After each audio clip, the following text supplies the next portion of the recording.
Hello, everyone, and welcome. Today, we're going to be talking about Chapter 6, which are skills for directing clients towards action. So, for us as clinicians, it's clear that we should offer empathy and validation to our clients and their experiences. It's also clear that many clients want more than empathy, they want guidance. For us, we have to remember that our clients are not coming to us because we know that they are not broken, but they themselves feel like they're broken. Things aren't working. Their life may be falling apart. We're there to provide empathy and validation, but also guide them by diving into their deepest selves to recognize the skills that they have within themselves to help themselves. We're looking to capitalize on their strengths to overcome their barriers. So this chapter is going to focus on techniques for moving clients towards a specific action. So by the end of this chapter, you'll be able to explain how stages of change principles operate within the clinical interview, describe and apply therapeutic questions to help shift client attitudes and their behaviors, not only in session, but also to practice outside of session. You'll be able to describe and apply psychoeducation, suggestion, agreement, disagreement, advice, self-disclosure, urging, and approval, disapproval types of questions, and identify ethical and cultural issues that are related to clinician values, cross-cultural advice, and self-disclosure. So something for us to think about is readiness to change. Whether our clients respond to some type of action-oriented intervention is often going to be a function of, or at least their motivation for change and their quality of your guidance. Something for us to remember is that motivation for change is going to vary from person to person, and that variability falls on a continuum. So they might be more motivated one week, but less motivated another week. Or they may say that they're super motivated, but then in between sessions, you don't see very much progress. Their motivation for change begins when they come to the client interview. They're coming to you, whether it's an external reason or an internal reason. They're seeking some type of guidance, some type of change in their life, that what is working for them is not really working for them. Their coping skills, their way of dealing with problems or issues or concerns, their way of living, one point may, but it's not anymore. So by them coming to the client interview, that shows you that they do have some type of motivation for change. Your guidance is going to help them to hopefully make those changes. And again, it all begins during the client interview. So Prochaska and DiClemente, they described 5 stages of change in our textbook. So we have pre-contemplation, contemplation, preparation, action, and maintenance. A lot of this falls under this readiness to change or stages of change. It really is often geared towards individuals who are working on addictions, primarily substance abuse disorders, but it can be applied to everybody, because these stages tell you where they're at in motivation and the readiness for change. So pre-contemplation means that they have no interest in change at all. This might be a client who comes to you and says, well, I'm just here because I was told I have to be here. Everything's fine, nothing's wrong. That person's in pre-contemplation. They don't recognize that whatever is happening in our world is a source of disarray, is a source of discomfort, maybe a source of problems in their life, but they can't see it yet. Then you have contemplation. This is the occasional thought of change, that there might be these glimmers of, well, yeah, maybe I could make an improvement in how I talk to someone, or how I communicate with my partner, how I engage in my behaviors at work. But, it's because of the other person.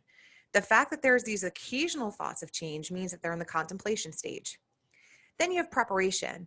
This is where the client is able to view possible change that can happen in their life, and these positive or healthy changes can be achieved, and they may also be desired. This is the client who says, yeah, I am having problems communicating with my partner, but, I know that there are changes that need to be made. It just feels really overwhelming. Hopefully with your guidance and breaking down what they can do to start making smaller changes, they might feel like this is something, or they might feel more inclined to work towards it, and they might believe that they can start making these minor changes. So they're preparing to start implementing the guidance that you're providing to them in their life outside of the session. Then we have the action stage, and this is where they're actively engaging in positive changes. So you've given them essentially a to-do list of things that they can do outside of session, and they're actively practicing it. Then you have the maintenance stage, and this is where they're maintaining their change. When we think about these changes, these stages of change, understand that it falls on a continuum, and that it's not you go from pre-contemplation to contemplation to preparation to action to maintenance, and then you're good forever. There's often going to be triggers or people, places, and things that can come up that might cause them to have no interest in changing that aspect of their life, or it can cause them from going from action to preparation because they weren't expecting this to happen, and they might have gone back to some older, unhealthier ways that weren't helping them before, and now their life is facing disarray again. So the text identifies two broad forms of questions that facilitate change. The first are therapeutic questions, and the second group are narrative and solution-focused therapeutic questions, and we're going to be exploring them now. So let's look at therapeutic questions. So one form of a therapeutic question is called the question. So Alderian clinicians phrase this as, what would be different if your life were well? Or what would be different if your life were healthy? Or what would be different if your life were blank? Something that's very neutral, but also positive. And this can be viewed as a precursor to what is known as the miracle question. It's designed to detect any underlying secondary motivation for symptoms, or to help clients focus on life without the symptoms. It gets them to put aside for a moment whatever is causing them distress and really think about what their life would look like if they didn't have whatever that stressor is in their life. The identified stressor that they have may not be the actual stressor that's impacting them, as we talked about in previous chapters. In many cases, you often find that an individual will present one problem, but really that is not the main problem in their life. That's just what they're seeing as the main problem. So if a client is fighting with or arguing a lot with their partner, the problem may be the arguing with their partner, but underneath that is communication issues. And communication issues may be impacting them in other areas of their life that they may not see. So by being able to phrase this type of question and ask them, what would be different if you were well? What would be different if you were able to not fight with your partner? It gets them to step back for a second to imagine what that might be like. You can tap into not only a lack of negative behaviors and an implementation of positive behaviors, but also shifting their emotions, which by shifting their emotions, you can also help them to start shifting their thoughts and helping them to change their thoughts so that they remain with these more positive feelings. And those more healthy thoughts and positive feelings can lead them to not engage in these unhealthy behaviors. So the four big questions of choice the four big questions of choice theory that are used to generate many other questions can be therapeutic. So these types of questions, in addition to what would be different if you were well, could be, what do you want? What are you doing? Is it working? And should you make a new plan? So by asking the client directly, what is it that you want? What is it that you desire? What is it that you would like your life to be like? What are you doing to make that happen? What are you doing to encourage the things that you want? Are those things working for you? And if they're not working for you anymore, should we make a new plan so that you can get or achieve or do what it is that you want in a way that's healthy? When we look at narrative and solution-focused therapeutic questions, these questions are going to see the ones that you see on your screen. They're the pretreatment change question, scaling question, percentage questions, unique outcomes or redescription questions, presuppositional questions, the miracle question, externalizing questions, and finally, exception questions. We're going to be talking about them now. So the pre-treatment change question is going to be used to get new clients, especially during the clinical interview, focus on the success that they've already started. So this might include, what changes have you noticed that you've happened or started to happen since you called to make the appointment for this session? So again, our clients may feel like, or may believe rather, they may feel defeated, they may feel sad, they may feel frustrated, irritated, angry.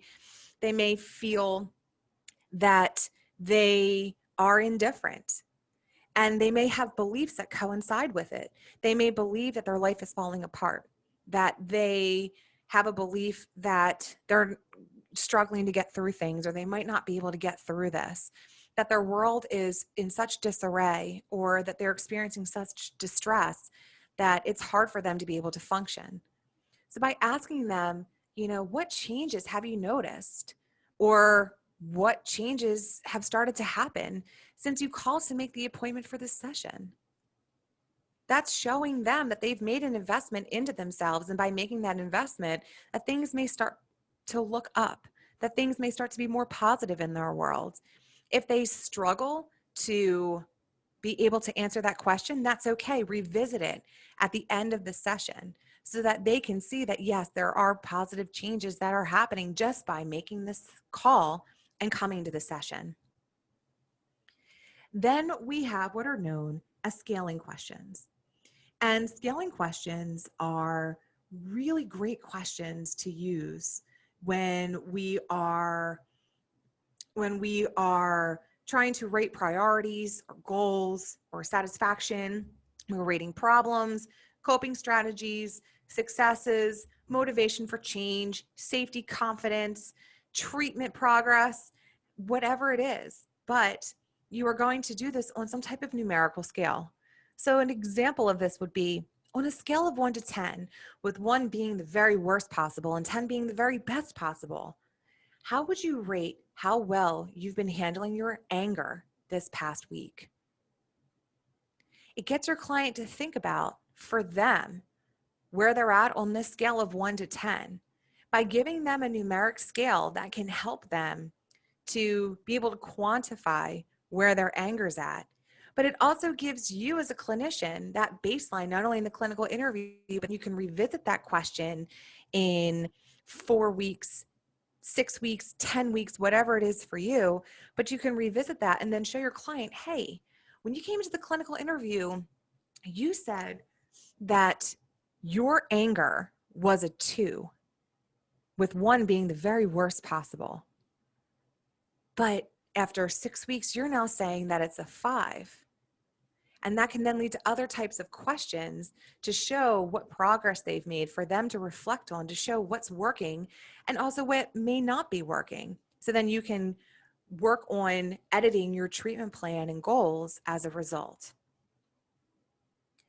When we look at unique outcomes or redescription questions, these are designed to direct clients towards describing, unique ways in which they've accomplished a specific task. So an example of this may be, how did you beat the fear and go out shopping? If your client is coming to you and they have some type of social anxiety and they have a fear of going out in public, maybe they even have agoraphobia, but yet they were able to go out to the grocery store and go shopping, you can ask them, how did you beat that fear and go out shopping? Because now you're asking your client to reflect on their strengths, that something led them to be able to put aside their fear for that period of time to go to the store where there might be a lot of people, even one other person might be too much for your client, but they still did it and they went shopping. So then you can capitalize on those strengths, and you can use those strengths and the skills that your client used and then mirror that in similar situations. We also have prepositional questions, and these are sort of like projective questions. They are essentially asking your client to believe that a positive change has already happened and then reflect on it. So an example of this may be, what do you imagine when you've changed and you've started staying calm, even when other students try to make you mad? So now you've already put it out there that, you know what, so what do you think has changed, or what do you think will have changed when the thing it is that you want to work on has already happened?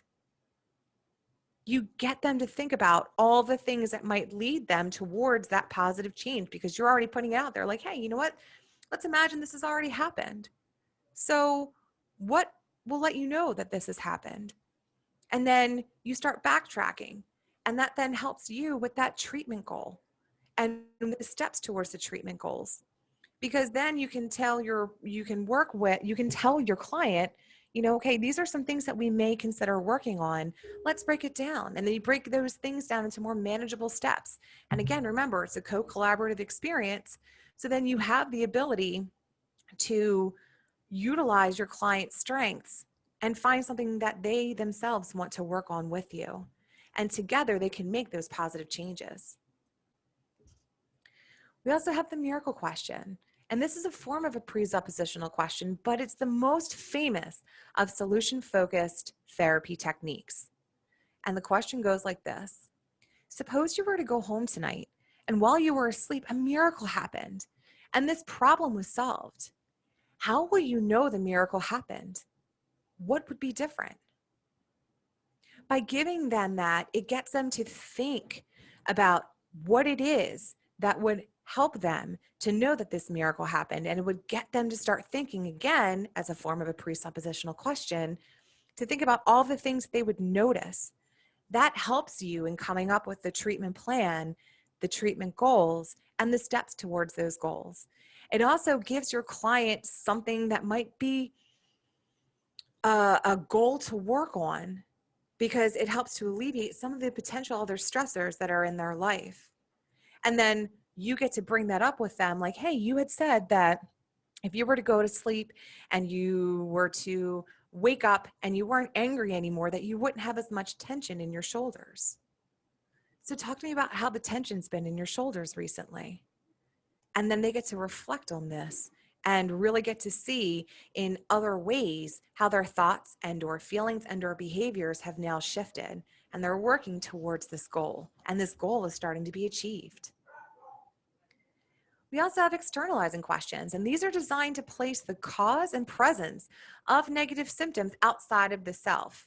So an example could be, what exactly are you doing when you're free from that fog of depression?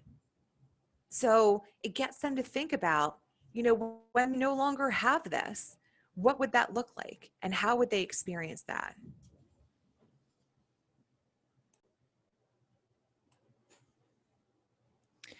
Next, we have exception questions. These are designed to help clients talk about times when their symptoms were gone or less severe. So an example of this may be, thank you for sharing about your anxiety. I'd like to know, when is your anxiety less present? By asking them, it gets them to start thinking about triggers or people, places, and things that may be leading to what is causing them the distress in their life. We also have the ability to use educational and directive techniques. This includes explanation or psychoeducation, suggestions, agreement, disagreement, approval, disapproval, giving advice, self-disclosure, and urging styles of questions. So psychoeducation is a form of an educational process that focuses on providing information to clients about their diagnoses, treatments, prognosis, and intervention strategies. So an example may be, the first step in managing depression usually involves keeping a journal of your emotions and the situations, thoughts, and behaviors that are linked to them. You then can go into talking about what depression is and how journaling can help them in managing their symptoms of depression. There's also suggestions, and this originates from hypnosis and involves bringing something to someone's mind indirectly. So suggestions can be given under hypnosis or when clients are fully awake, and they can elicit some type of resistance from our clients. So an example of a suggestion may be, you know, perhaps we can think about journaling when it comes to managing your depression. That way we can talk about, or you can journal out what caused the depression, and then your thoughts, feelings, and behaviors attached to those that depressive moment. You may find that in that suggestion, again, your clients can become resistant to it. Why? Because it may be something that they've done before that didn't fare well. It may be something that they are not comfortable doing. Maybe instead of journaling with pen and paper, a suggestion could be using an app on their phone to document this or to type it out and then be able to reflect on it. So with suggestion, that can be something to think about, but also you can then elicit a co-collaborative experience with your client to help them define things that they can do outside of the session, sort of like homework, to help them to manage whatever it is that's concerning them. You also have agreement, disagreement types of statements. This can be appealing if it's an agreement, but it can be risky if it's a disagreement. So when you are agreeing with your client, it can enhance rapport and serve as reassurance for their client, to your client. It can also reduce the client's motivation for personal exploration if they're constantly being agreed with. So make sure they're used sparingly and only when appropriate. Disagreeing with clients can be dicey because it can be unethical to disagree with client on things like values or their morals.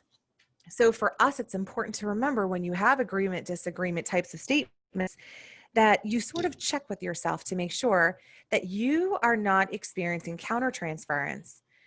That is going to be discussed in Chapter 7. When we talk about giving advice, the advice conveys the message. Here's what I think you should do.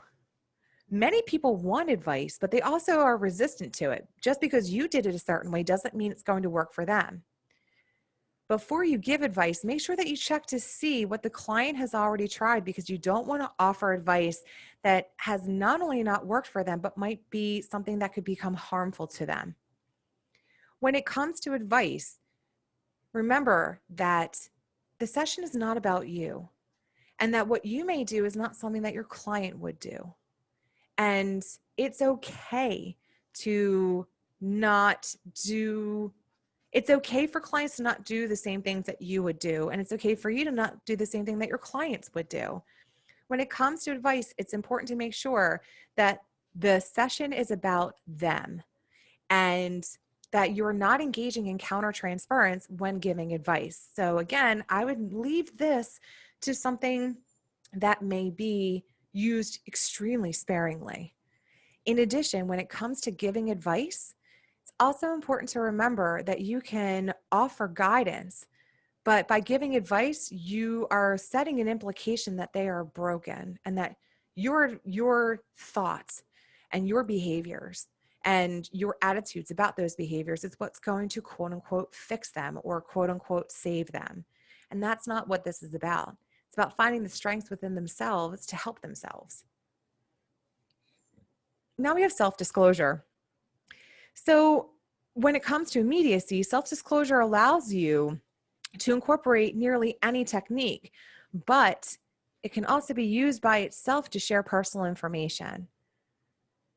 It's important that if you're going to offer self-disclosure that you do several things. Number one, again, remember to see if this is countertransference.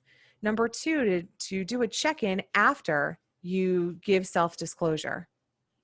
This can be very helpful in clients that are culturally diverse.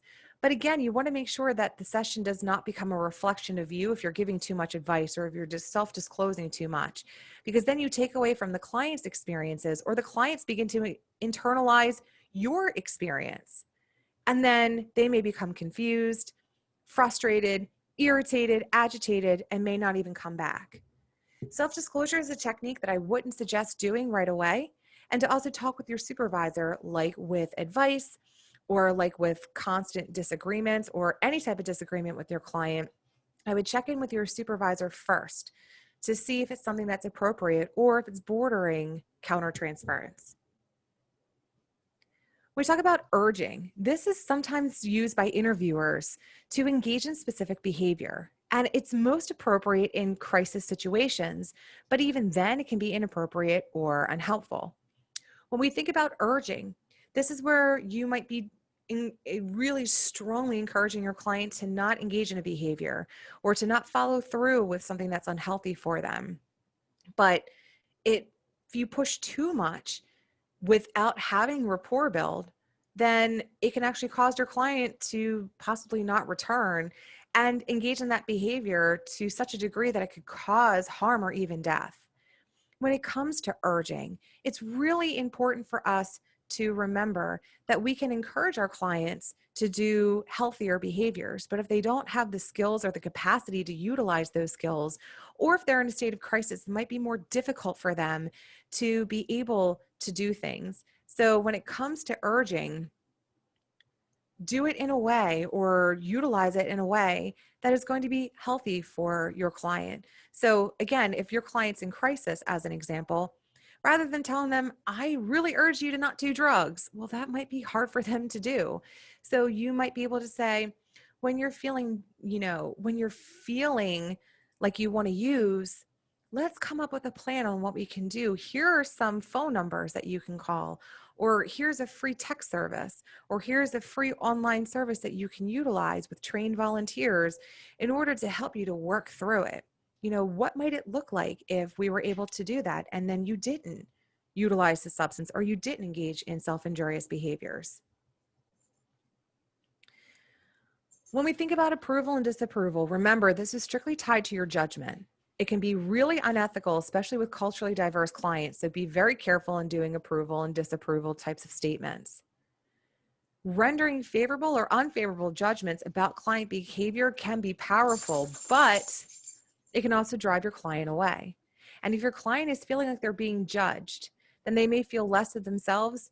Your rapport may start to break down, and they may either want to see someone else or not come back at all. It's also important to think about whether you're showing approval or disapproval based on countertransference, what your judgments are that are attached to it.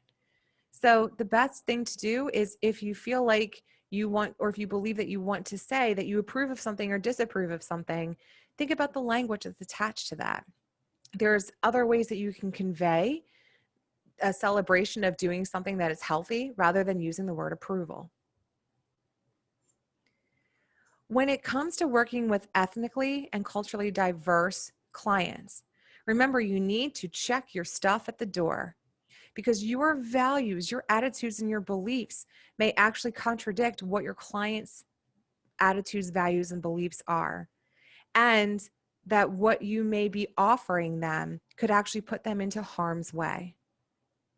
It's important when it comes to cross-cultural advice giving that you understand their culture before offering any advice, and always err on the side of caution. Instead of offering that advice, maybe you can co-collaborate something for them that would fall within their cultural background that is more appropriate for them. When it comes to ethics, diversity, and self-disclosure, it's important for us to remember that some clients, they might internalize that self-disclosure as essentially the rule of law. So what may work for you might not work for them, and again, can cause them to be placed into harm's way. So, in other groups may not take self-disclosure in a positive way. They might believe that what it is that you're saying is something that may not work for them. The session's now being taken away from them, that the session's all about that, you and not them anymore. And it may come from a stance of power and privilege, especially if you are a white person and you are counseling a person of color, or if you are someone who has that stance of power and the person that you're offering the self-disclosure to is someone who doesn't have power or lacks power or is lower in the power scale. It can cause them to feel even worse. So please err on the side of caution when self-disclosing. When we check our values at the door, it's important to remember that we all have values, but we don't need to bring them with us into sessions. If you believe that your personal values are good, that can make you a more judgmental person. The APA codes address psychologist values indirectly, but the ACA addresses them very directly. So Something for you to think about would be to read the APA and the ACA codes of conduct to see about your values and how you can make sure that not only you understand that they exist, but how you can leave them at the door to be completely neutral and objective when you're in sessions with your client. The last thing your client needs is subjectivity that can cause them more distress. When we think about cross-cultural advice giving, think about how other cultures look at things like education or utilizing substances or discrimination. When you are offering advice to people who may look at things differently, your judgments are showing through. So it's important, again, to remember that the best thing is to leave your stuff at the door and be as objective as possible. Some self-disclosure can be healthy, but remember, your goal is to build a therapeutic rapport, not to fix them, because your client is not broken. So use self-disclosure to join, not for advice giving. And remember that self-disclosure can be effective, but it's no substitute for cultural knowledge. Make sure if you're working with a client and they are culturally diverse or different from you, make sure that you find out from them what their culture means to them. How do they view the world through the lens of their culture? You can't assume that you know or understand, even if you are of the same ethnicity or from the same cultural background, because their lived experiences may be different because of other things. So it's always important that you are able to reflect to them that there might be differences, but you want to understand those differences. So can they help you to understand it? So hopefully this was helpful for you. As always, if you have any questions, comments, or concerns, please feel free to reach out to me via email. Don't forget that there is an extra credit question that's listed in the description box below. If you are interested in getting extra credit, make sure that you answer the question, you take a copy of the screenshot, and you upload it for up to 1 point added to your final grade. And remember that this is due by Sunday at 11:59 p.m. As always, have a great day, take care, and I'll see you soon.